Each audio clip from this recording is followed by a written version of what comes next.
아베 신조 전 일본 총리에게 총을 쏴 숨지게 한 범인 야마가미 데스야의 특정 종교에 대한 원한 감정이 그 범행 동기였다는 보도가 나왔습니다.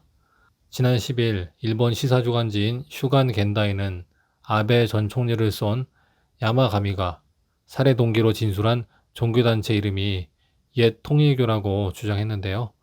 이 신문에 따르면 야마가미는 경찰 조사에서 내 어머니는 통일교의 신자로 아베 신조가 통일교와 친한 것을 알고 노렸다며 통일교의 리더를 노리려 했지만 어려울 것 같아서 아베 전 총리가 관계가 있다고 생각해 노렸다고 진술했다고 합니다. 겐다이 등 일본 언론들은 야마가미가 어머니가 심취한 종교단체에 아베 전 총리가 동영상 메시지를 보낸 것을 보고 관계가 있다고 판단해서 범행에 나섰다고 보도하고 있는데요.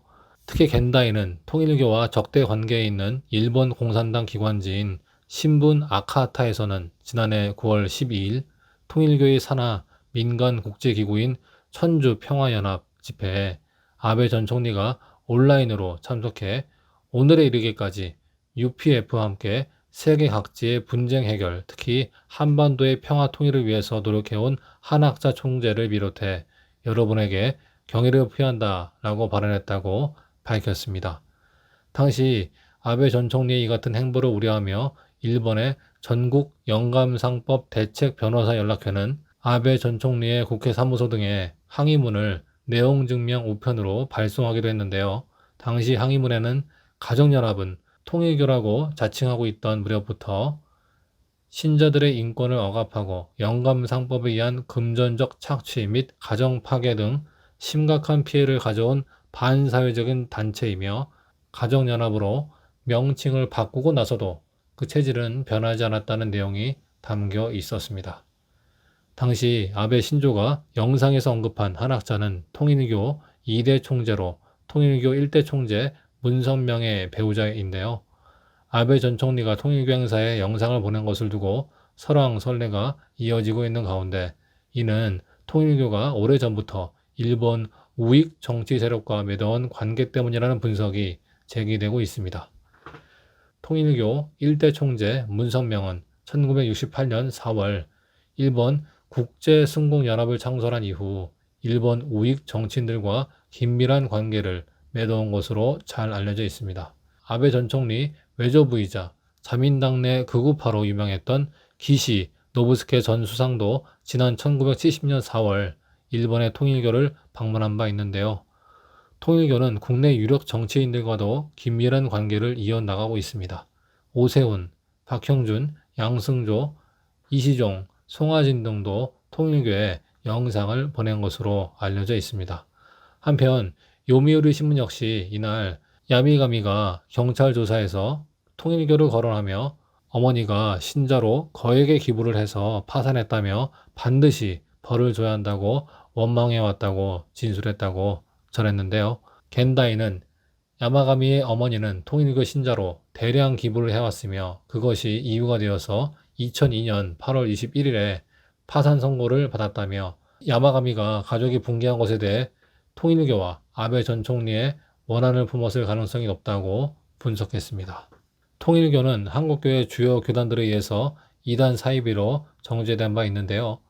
통일교에 대한 교리적 비판을 가했던 고 이종석 목사는 자신의 논문을 통해서 정통 교리와 다른 이단 사이비 운동의 특징을 아래와 같이 10가지로 소개한 바 있습니다. 첫째, 삼위일체설을 부인한다. 둘째, 예수 그리스도성과 신성을 부인한다. 셋째, 성령을 잡령과 혼합하여 무수한 영이 하나로 믿는다. 넷째, 내가 직접 성령 또는 잡령과 영통하여 방언과 치유와 이적 기사를 실현한다고 주장한다. 다섯째, 자신을 신격화하여 신과 영통하고 영역을 전수받아 초인적 이적을 행할 수 있다고 주장한다. 여섯째, 자신을 재림주라고 하고 자기를 통해서야만 구원을 얻을 수 있다고 한다. 일곱째, 자기가 살아서 신으로 화신하기 때문에 죽지 않는다고 한다. 여덟째, 대다수의 사이비 집단은 금전욕에 사로잡혀 웅대한 신전을 짓거나 기업체를 운영한다. 때로는 정치 세력화한다.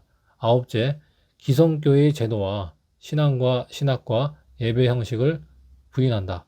열째, 대다수의 사이비 이단 집단은 1세기를 넘지 못하고 자멸한다 등이었는데요.